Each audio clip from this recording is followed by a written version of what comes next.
انہیں صرف رمضان المبارک کے ایک مہینے میں تقوی حاصل ہو سکتا ہے، پرہیزگاری مل سکتی ہے۔ یہ شہر طاعات ہے، شہر عبادات ہے، شہر کا مطلب مہینہ ہے عربی میں۔ اور دیکھیں کتنی سہولیات تمہارے لیے رکھی گئی ہیں کہ شیطان کے وسوسوں سے محفوظ رکھا گیا، کہ تمہیں مہینہ بھر شیطان اور اس کی ذریت سے، اس کے حملوں سے بچا کر رب تبارک و تعالیٰ نے اس مہینے میں رکھا ہے۔ تو اب میرے عزیزو، تھوڑی سی محنت کی ضرورت ہوتی ہے تاکہ ہمارا دل پاک ہو جائے۔ تھوڑی سی اور محنت اس میں کر لی جائے تو انسان کا باطن پاک ہو جائے۔ تقوی کیا چیز ہے اور اس کا حاصل کرنا کیوں ضروری ہے، میں آپ کو بتاؤں۔ تقوی کا مطلب سب سے اہم چیز یہ ہے، اللہ کا خوف۔ یہ بنیادی چیز ہے، یہ بنیادی چیز ہے۔ اور یہ اگر بنیاد ہے تو ہر عمل میں آپ کے تقوی حاصل ہو جائے گا۔ نماز کیوں پڑھتے ہو؟ نماز ایک ڈیوٹی سمجھ کر کے پڑھتا ہے تو کوئی مسئلہ ہی نہیں اس کا، یعنی وہ ڈیوٹی ادا کر رہا ہے۔ لیکن نماز میں اگر خوف خدا ہے، اللہ کے ڈر سے پڑھتا ہے، یہی تقوی ہے۔ روزہ کیوں رکھ رہا ہے؟ سب محلے میں رکھ رہے تھے، ہم نے بھی رکھ لیا۔ روزہ اس لیے رکھ رہا ہوں کہ لوگ برا نہ سمجھیں، یا اسلام کا ایک حصہ ہے۔ اتنی ہی نیت تھی تو پھر اس نے روزے سے کچھ حاصل نہیں کیا، لیکن اسی روزے کو اللہ کے خوف سے رکھا، یہی تقوی ہے۔ تو خوف خدا، اللہ کا خوف آ جانا ہر عمل میں، یہی تقوی ہے۔ اور اگر یہ چیز نہیں ہے تو انسان بہت بڑے بڑے گناہ بھی کر جاتا ہے، اسے ڈر نہیں لگتا۔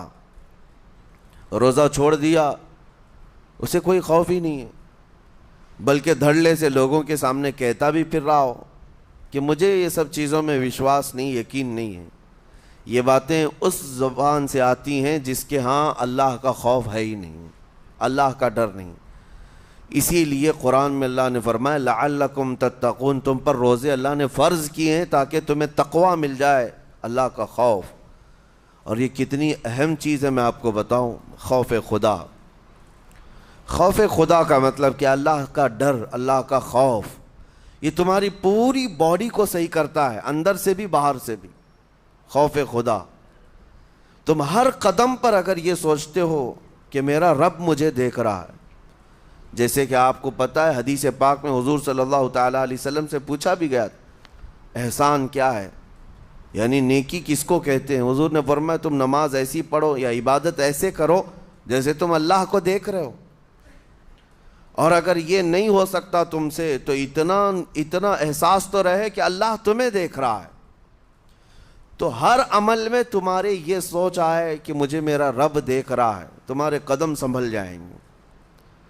آج آپ مسجد میں بیٹھے ہیں، ادب سے بیٹھے ہیں، حالانکہ ایک آدھے گھنٹے کے بعد جسم کو پھیلنے کی حاجت ہونے لگتی ہے، تھوڑا پیر پھیلا لوں، پیٹھ کو ٹیک دے دوں، نہیں کرتے آپ، اس لیے کہ آپ کو احساس ہے کہ امام صاحب دیکھ رہے ہیں، مفتی صاحب دیکھ رہے ہیں، یا پھر مجمع میں لوگ دیکھ رہے ہیں۔ تو یہاں پر ہمارے دیکھنے کے احساس سے آپ کے پیر نہیں پھیلتے ہیں، آپ پھیل کے نہیں بیٹھتے۔ تو ہم میاں نہ سزا دینے والے نہ جزا دینے والے ہیں۔ یہی احساس اگر اللہ کے دیکھنے کا ہو جائے کہ میرا رب مجھے دیکھ رہا ہے، تو پھر آپ کو کسی نگرانی کی ضرورت نہیں، کہیں کسی سی سی ٹی وی کی ضرورت نہیں۔ اللہ کا خوف اگر بندے کے دل میں آ جائے، وہ ہر لمحے، ہر گھڑی، ہر علاقے میں محفوظ رہتا ہے، اپنے آپ کو محفوظ رکھتا ہے۔ میرے عزیزو، 4 سال کی عمر ہے امام اہل سنت فاضل بریلوی رحمۃ اللہ علیہ، امام محمد رضا خان رحمۃ اللہ علیہ، 4 سال کی عمر میں روزہ رکھ لیا۔ گرمیوں کی شدت تھی، گھرانہ علمی گھرانہ ہے، باپ بھی بڑے عالم دین، دادا بھی بڑے عالم دین ہیں۔ 4 سال کی عمر میں روزہ تو رکھ لیا، اور جب تھوڑی دوپہر ڈھل گئی، اچھوں کی حالت دھوپ کے دنوں میں خراب ہونے لگتی ہے، تو شام ہونے کو قریب تھی کہ ایک کمرے کے اندر دادا محترم نے پوتے کو بند کر دیا اور کچھ پھل فروٹ ساری چیزیں اندر رکھ کر کے دروازہ باہر سے بند کر لیا. کہا بیٹا کھا لینا, میں کسی کو بتاؤں گا نہیں, کسی کو نہیں بولوں گا. 4 سال کی عمر ہے, تمہارا روزہ بھی رہے گا, کھا کر کے تھوڑا پیٹ ہلکا کر لینا. تو یہ دروازہ بند کر کے دادا محترم چلے گئے. کافی دیر کے بعد دروازہ کھلا تو وہ پھل فروٹ ویسے کے ویسے ہیں, بچہ ویسے ہی بیٹھا ہوا ہے. امام احمد رضا رحمۃ اللہ تعالی علیہ, 4 سال کی عمر کی بات کر رہا ہوں. دادا نے آ کر پوچھا بیٹا کھائے نہیں, دروازہ بند کر لیا تھا. تو 4 سال کی عمر میں مولانا امام احمد رضا کہنے لگے کھا تو لیتا لیکن ہر گھڑی میرا مولا تو دیکھ رہا ہے, جس کے لیے روزہ رکھا وہ تو دیکھ رہا ہے. یہ ہے تقویٰ, یہ ہے خوف خدا, کہ اگر یہ کسی کے دل میں بیٹھ جائے, اسے لوگوں کو دکھانے کی یا لوگوں کے اسے دیکھنے کی کوئی ضرورت ہی نہیں. میرے عزیزو, تقویٰ حاصل کرنے کا یہ اتنا بہترین راستہ ہے, اتنا بہترین راستہ ہے. آپ روزہ ہیں, کس کو پتہ ہے؟ میں روزہ ہوں, کس کو پتہ ہے؟ یہ راز ہے میرے اور اللہ کے درمیان. آپ روزہ ہیں, یہ راز ہے آپ کے اور اللہ کے درمیان. بہت سارے موقع آپ کے پاس ہیں دن بھر میں, فجر سے لے کر عصر تک. کئی مرتبہ وضو میں جانا پڑتا ہے, باضابطہ آپ کلی کر رہے ہیں, آدھا نگل جاتے, کس کو خبر ہے؟ یا کہیں چھپ کر کے کوئی ہلکی سی چیز چبا لیتے, کس کو خبر ہے؟ اس لیے کہ یہ اندرونی معاملہ ہے, راز ہے. آپ کھا رہے ہیں پی رہے ہیں یا نہیں کھا رہے ہیں نہیں پی رہے ہیں, یہ کوئی دوسرا نہیں کہہ سکتا. آپ کے اور آپ کے اللہ کے درمیان یہ راز ہے. اور آپ بچے ہوئے ہیں, حلق سوکھا ہے شام کے وقت میں, اور پیٹ بھی پیٹ سے لگنے آ جاتی ہے. کام کرنے والے جانتے ہیں کہ شام ہوتے ہی روزے کا اثر کس قدر ظاہر ہوتا ہے. کام کرنے والوں کو زیادہ اثر پڑتا ہے, اے سی میں سونے والوں کو روزہ کہاں پتہ چلتا ہے. لیکن اس وقت بھی وہ نہ پانی کا ایک قطرہ حلق میں ڈالنا چاہتا ہے, نہ کوئی چیز چھپ کر کے چبانا چاہتا ہے. مجھے بتاؤ میرے عزیزو, کیوں اپنے آپ پر یہ تکلیف اور اپنے آپ پر یہ زیادتی کر رہے ہو؟ آپ کو اندازہ ہوتا ہے یہ میں زیادتی نہیں کر رہا, نہ یہ اپنے آپ کو تکلیف میں ڈال رہا ہوں, یہ میرے رب کی رضا ہے, میں اسی پر قائم ہوں. اسی لیے فرمایا گیا کہ جب افطاری کا دسترخوان بچھتا ہے اور پہلے ہی آ کر کے لوگ بیٹھتے ہیں, اور یہ سنت بھی ہے, ایسے نہیں کہ بھاگتے بھاگتے آپ آئے, وقت ہوا کھجور لیے اور کھا گئے.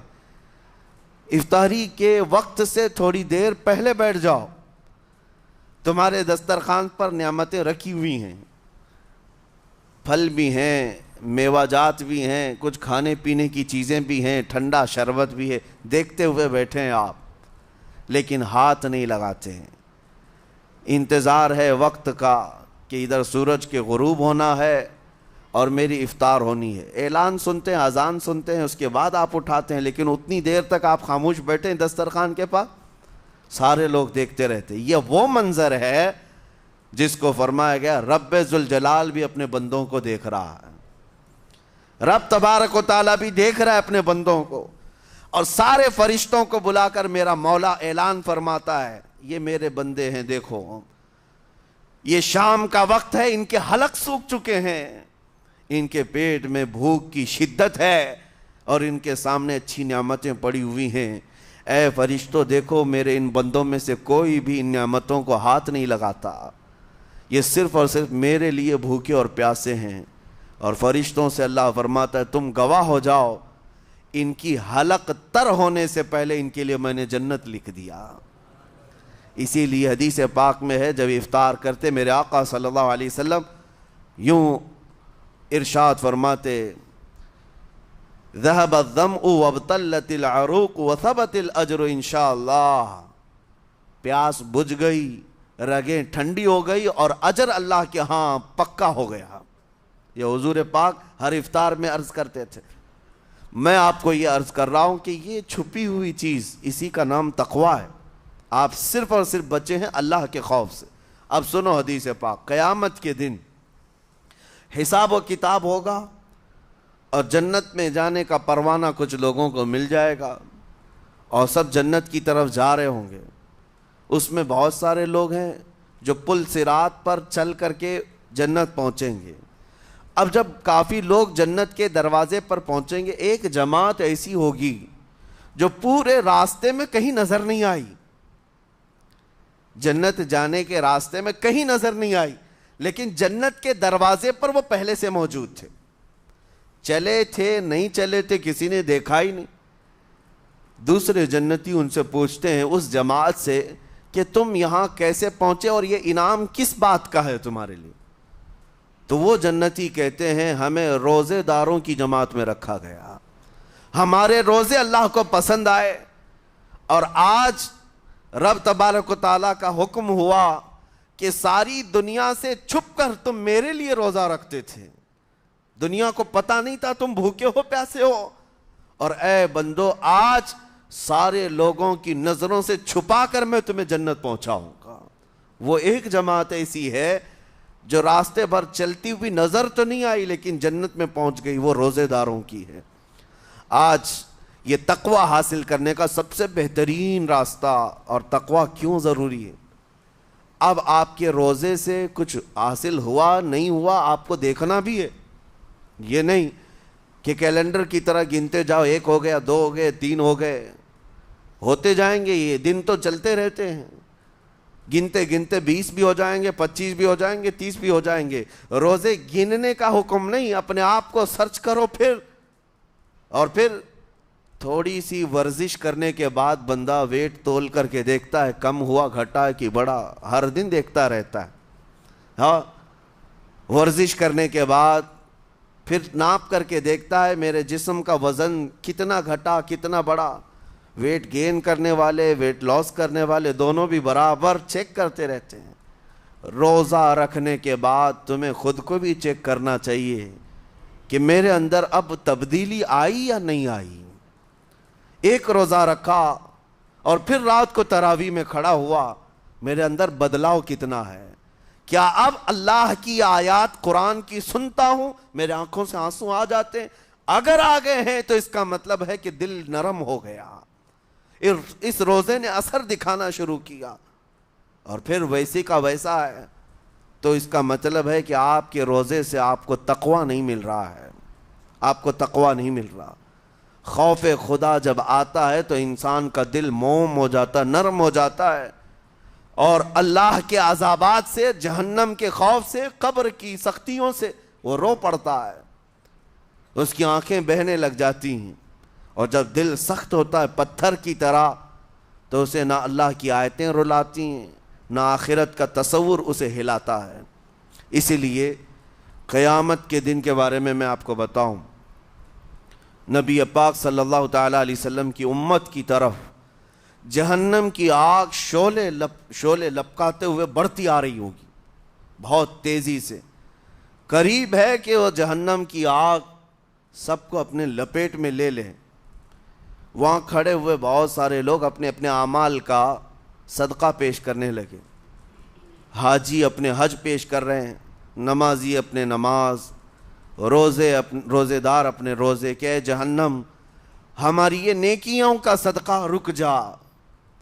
جہنم کی آگ بڑھتی چلی آئی، بڑھ رہی تھی۔ جبرائیل امین علیہ الصلاۃ والتسلیم حاضر ہوتے ہیں بارگاہ مصطفیٰ صلی اللہ علیہ وسلم میں، ایک پانی کا پیالہ انہوں نے پیش کیا اور کہا یا رسول اللہ صلی اللہ علیہ وسلم یہ پانی آپ اس آگ پر چھڑک دیں۔ نبی پاک صلی اللہ تعالیٰ علیہ وسلم نے وہ پانی اس آگ کی طرف پھینکا تو آگ دور چلی گئی، جو جہنم کی آگ اچانک بجھ گئی، کافی دور چلی گئی جو امت کی طرف لپک رہی تھی۔ رسول رحمت صلی اللہ تعالیٰ علیہ وسلم نے پوچھا جبرائیل سے یہ اتنا اثردار پانی ہے کون سا؟ یہ جبرائیل امین عرض کرتے ہیں یا رسول اللہ یہ آپ کے ان امتیوں کے آنسوؤں کا پانی ہے جو رات کھڑے ہو کر اپنے رب کے خوف سے رویا کرتے تھے، وہ اللہ کے خوف سے تھر تھراتے تھے، ڈر کر کے ان کے آنکھوں سے جو آنسو آتے۔ جبرائیل امین کہتے ہیں میں نے وہ آنسو جمع کر رکھے تھے اور وہ آج میں نے آپ کے سامنے پیش کیا۔ ایک آنسو کا قطرہ جہنم کی آگ بجھانے کے لیے کافی ہے۔ موتی سمجھ کے شان کریمی نے چن لیے قطرے جو گرے تھے عرق انفعال کے۔ عزیزان گرام وقار، یہی وہ تقوی ہے، یہی وہ خوف خدا ہے جس کے متعلق اللہ قرآن میں فرماتا ہے لعلکم تتقون، تاکہ تمہیں تقوی مل جائے، اسی لیے روزے رکھے گئے ہیں، روزے فرض کیے گئے ہیں۔ تمہارا دل اگر سخت کا سخت ہی رہ گیا تو روزے اثر نہیں کر رہے ہیں، روزے اثر نہیں کر رہے۔ اور ظاہر سی بات ہے کاموں میں برکت نیت سے ہوتی ہے، کسی بھی عمل میں برکت اچھی نیت سے ہوتی ہے۔ اگر کوئی روزہ اس لیے رکھ رہا ہے، جیسے بہت سارے فائدے گنائے جاتے ہیں نا، روزہ رکھنے سے کینسر نہیں ہوتا، روزہ رکھنے سے جسم کے فاسد مادے ختم ہو جاتے ہیں، نکل جاتے ہیں، ڈاکٹرز بھی مشورہ دیتے ہیں مہینے میں ایک مرتبہ، ہفتے میں ایک مرتبہ باڈی کو فری چھوڑنا چاہیے۔ تو یہ تو جسمانی فائدے تو رکھے گئے ہیں، لیکن اگر تم روزہ اس نیت سے رکھ رہے ہو کہ میری باڈی صحیح ہوتی رہے، تو گویا کہ تم تو اپنی دنیاوی غرض سے روزہ رکھ رہے تھے۔ یہ فائدے تو ملنا ہی ملنا ہے، یہ فائدے یوں بھی ملیں گے اللہ تعالیٰ کی طرف سے آپ کو، لیکن نیت وہ نہیں۔ روزہ رکھنے کی نیت یہ ہو کہ میرا رب مجھ سے راضی ہو جائے اور مجھے رب تبارک و تعالیٰ کا خوف اور تقوی حاصل ہو جائے۔ نیت میں برکت ہے، اور جن کاموں کو آپ اچھی نیت سے کریں گے اسی طرح ان کاموں میں اثر بھی پیدا ہوگا۔ روزہ رکھنے سے پہلے آج نیت یہی کریں کہ مولا تعالیٰ یہ روزہ میرے تمام برے اعمال کے لیے کفارہ ہو جائے، یہ ڈھال بن جائے۔ جانتے ہیں آپ اپنے نفس امارہ کو روکنے کا سب سے بہترین آلہ بھوک ہے، بھوک۔ جتنا آدمی بھوک کے ذریعے سے اپنے نفس کو مار سکتا ہے دوسری کوئی چیز نہیں۔ آپ دیکھیں اس رمضان المبارک میں بہت ساری حلال چیزیں آپ کو حرام کر دی گئی ہیں، یعنی سحری سے لے کر افطاری تک۔ میں یہ نہیں کہہ رہا کہ شراب پینا حرام ہے، نشہ کرنا حرام ہے، وہ تو پوری زندگی بھر حرام ہے، لیکن آپ کو چاول روٹی تو حلال ہے نا، سبزے سیب پھل فروٹ تو حلال ہے، لیکن یہ حلال چیزیں بھی اللہ نے آپ پر حرام رکھی ہیں، روزے کے عالم میں نہیں کھا سکتے۔ سحری سے لے کر افطار تک یہ حلال لقمے، پانی تو حلال ہے، پاک ہے، لیکن آپ کے لیے روزے کے عالم میں حرام ہے۔ اسی طرح شادی شدہ مرد اپنی عورت کے ساتھ زندگی بھر کبھی بھی جمع کر سکتا ہے، رات میں سو سکتا ہے، لیکن حالت روزہ میں وہ حلال کام بھی حرام ہے، حلال کام بھی حرام ہے۔ اپنی عورت سے جمع کرنا حالت روزہ میں کیوں روکا گیا؟ کھانا پینا بھی حلال تھا، عورتوں کے ساتھ شباشی بھی حلال تھی، لیکن روزے کے عالم میں ان حلال چیزوں کو روکا گیا۔ تو آپ سوچ سکتے ہیں اس چیز کو، سوچ سکتے؟ وجہ یہ ہے کہ حلال چیزوں سے آپ کو روک کر بڑے حرام چیزوں سے بچانا مقصود ہے۔ آج اگر اپنے آپ میں اتنا کنٹرول کر لے جاؤ کہ چند حلال چیزوں سے دن بھر بچ سکتے ہو، انشاءاللہ رمضان کے بعد بڑی حرام چیزوں سے بھی اللہ آپ کو محفوظ رکھے گا۔ میرے عزیزو، برا ہے ان لوگوں کا جن کو میرے آقا صلی اللہ تعالیٰ علیہ وسلم نے دعائے ہلاکت فرمائی۔ اس سے بدنصیب کوئی ہو سکتا ہے؟ جن کے لیے رسول رحمت صلی اللہ تعالیٰ علیہ وسلم کی دعائے ہلاکت ہوئی ہو۔ حضور صلی اللہ تعالیٰ علیہ وسلم ایک دن مسجد نبوی شریف میں تشریف لے جا رہے تھے، منبر پر آپ نے قدم رکھا، آمین کہا، پھر دوسرے زینے پر قدم رکھا، آمین کہا، تیسرے زینے پر قدم رکھا، آمین کہا۔ خطبہ مکمل کیا، صحابہ نے پوچھا یا رسول اللہ صلی اللہ علیہ وسلم ہر زینے پر آپ قدم رکھتے ہوئے آمین کس لیے کہہ رہے تھے؟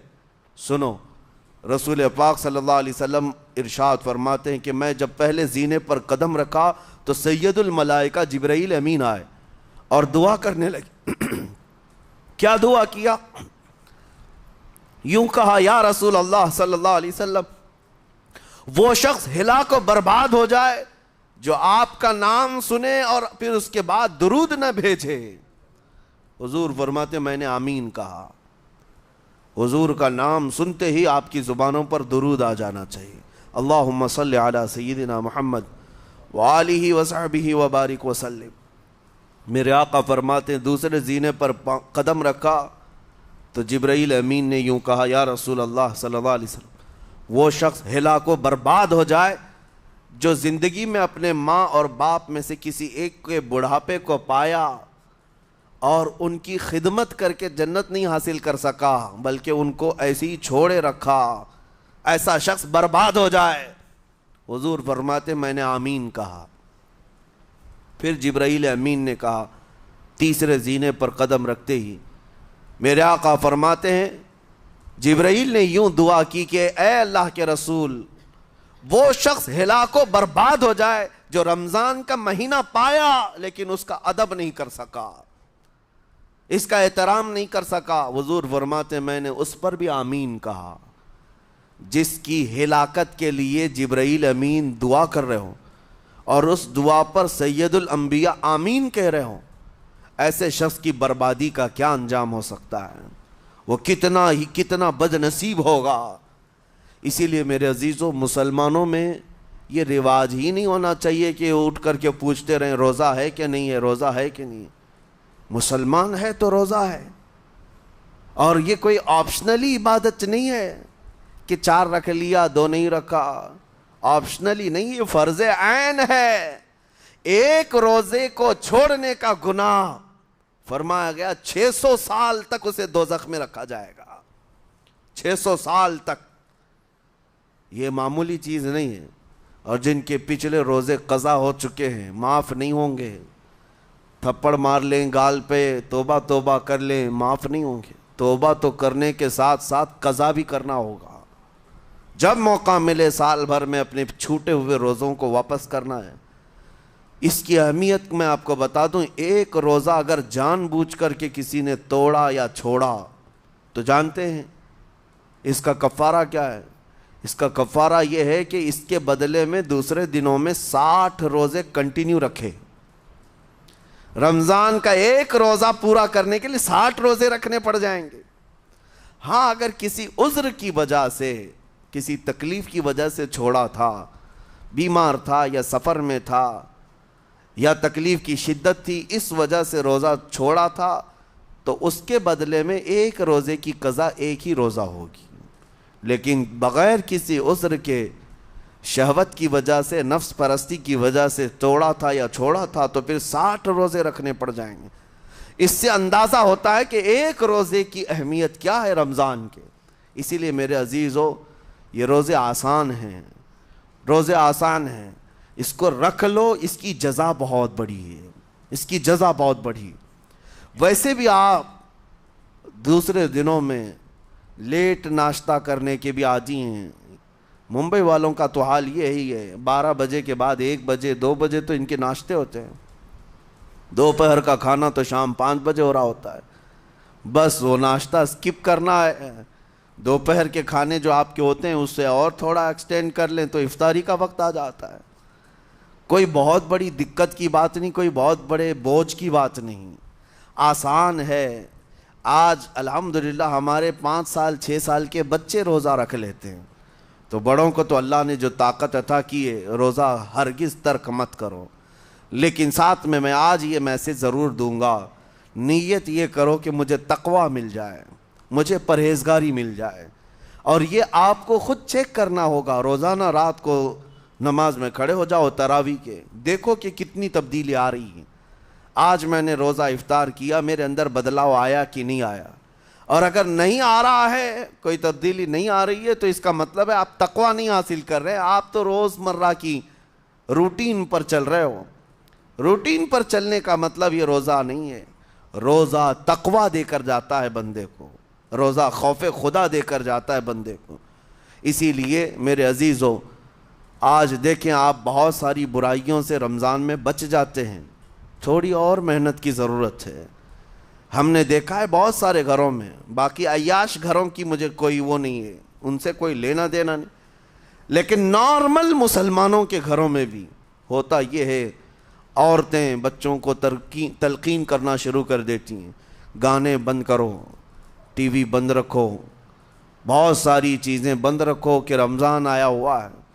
اور رمضان میں اگر ٹی وی لگا بھی لیا تو کچھ اسلامک چیزیں دیکھنے لگ گئے، ماحول تم نے خود ہی بدلا ہے اپنے گھر میں، کچھ چیزوں کو آپ نے بدلا ہے اور کچھ چیزوں کا ادب آپ نے کرنا شروع کیا ہے، اسی کو اور تھوڑی سی محنت کے ساتھ بڑھا لیا جائے، قسم رب ذوالجلال کی ہر برائی رمضان میں ہی آپ سے ختم ہو جائے گی۔ جس کی کوئی چیز چھوڑنے پر نہیں چھوٹتی ہے وہ رمضان میں کر کے دیکھ لے، اللہ کی بارگاہ میں یاد کرے کہ مولا دن بھر میں تیری رضا کے لیے بچ رہا ہوں، مجھے میری باقی زندگی میں ان گناہوں سے بچا لے۔ وہ رحمان ہے، جب وہ تمہیں اس کے بدلے میں جنت دیتا ہے تو یہاں برائیاں کیوں نہیں چھڑواتا؟ یقیناً وہ برائیوں کو تم سے دور کرے گا۔ قرآن کا فرمان عالی شان لعلکم تتقون، اسی پر میں نے آپ کے سامنے بات رکھی ہے۔ روزے اس لیے فرض کیے گئے ہیں تاکہ تمہیں تقوی مل جائے، پرہیزگاری مل جائے۔ بعض لوگوں کو دیکھا گیا ہے رمضان المبارکہ میں بھی وہ اپنی بری حرکات سے باز نہیں آئے، ان کی روٹین ویسی ہی جاری رہی، نعوذ باللہ نظروں کی خطائیں بھی باقی رہیں۔ اور سب سے بری چیز یہ ہے کہ رمضان میں شیطان کی نیابت اگر کوئی کر رہا ہوتا ہے تو تمہارا یہ موبائل فون ہے۔ اکثر لوگ یہ سمجھتے ہیں کہ اس موبائل فون کو ہم استعمال کرتے ہیں تاکہ ٹائم پاس ہو جائے، روزہ کا وقت قریب آ جائے۔ اس ٹائم پاس کے چکر میں تم کیا کیا دیکھتے رہ جاتے ہو اور کہاں تک یہ چیزیں پہنچاتی ہیں تمہیں اندازہ بھی نہیں ہوتا، احساس بھی نہیں ہوتا، تو تمہاری رہی صحیح عبادت کو بھی یہ ہضم کر جاتا ہے، کھا جاتا ہے۔ اس کے استعمال پر اگر کنٹرول ہے تو خوب استعمال کرو، لیکن کنٹرول نہیں ہے تو اے نوجوانوں اس کا بھی روزہ رکھو، اس انٹرنیٹ کی بلاؤں سے محفوظ ہو جاؤ۔ اس لیے کہ بہتوں کو میں نے دیکھا ہے ان کے دن بھر اور رات بھر رمضان میں سوشل نیٹ ورکس پر مصروفیت ویسی کی ویسی ہے جیسے دوسرے دنوں میں تھی۔ وہ رات بھر چیٹنگ میں بھی مصروف ہیں، ایک دوسرے کو ادھر ادھر بھیجنے میں بھی مصروف ہیں، ساری چیزیں جوں کی توں چل رہی ہیں۔ تو تمہارے موبائل نے تمہیں تقوی سے بہت دور رکھا ہے، تمہیں رب تعالیٰ کے قریب ہونے نہیں دیتا۔ اپنے آپ کو بدل لو۔ ظاہر سی بات ہے یہ سخت چیز ہے، اگر کوشش کرو گے تو بچ جاؤ گے، اور تقوی اتنی آسانی سے تو نہیں ملتا۔ اپنے آپ کو سٹرگل کرو، انشاءاللہ العزیز دل پاک ہو جائے گا، پھر آپ کو اپنی زندگی کے اندر جو اجالے نظر آئیں گے وہ خود آپ محسوس کریں گے، آپ محسوس کریں گے۔ گناہوں کے اندھیروں نے دل پر ایسی کالک رکھی ہے کہ آپ کو کچھ بھی یہاں پر سمجھ میں نہیں آتا، ورنہ نمازوں کا لطف ایسا ہے، قرآن کا مزہ ایسا ہے، جسے یہ لگ جائے دنیا کی کوئی نعمت اس کے سامنے ہیچ نظر آتی ہے، کوئی چیز اسے اچھی نہیں لگتی، لیکن کب؟ جب اسے تقوی کا اجالا حاصل ہو جائے۔ میرے عزیزو، اللہ کریم کی بارگاہ میں دعا گو ہوں، مولا قدیر و جبار ہم سب کو تقوی و پرہیزگاری عطا فرمائے، اور ہم سب کے روزوں سے اللہ تعالی ہمیں پرہیزگاری عطا فرمائے۔ ان روزوں کے انوار اور برکات اور رمضان کے احترام کی ہمیں توفیق عطا فرمائے۔ مولا کریم تیری خشیت سے اور تیرے خوف سے آنکھیں جو بھیگتی ہیں ان آنکھوں میں ہمارا شمار فرما دے، تیرے یاد میں رونے والے بندوں میں ہم سب کو شامل فرما۔ وصلی اللہ تعالی علی خیر خلقی محمد وآلہ واصحابہ اجمعین، وآخر دعوانا ان الحمد للہ رب العالمین۔ السلام علیکم۔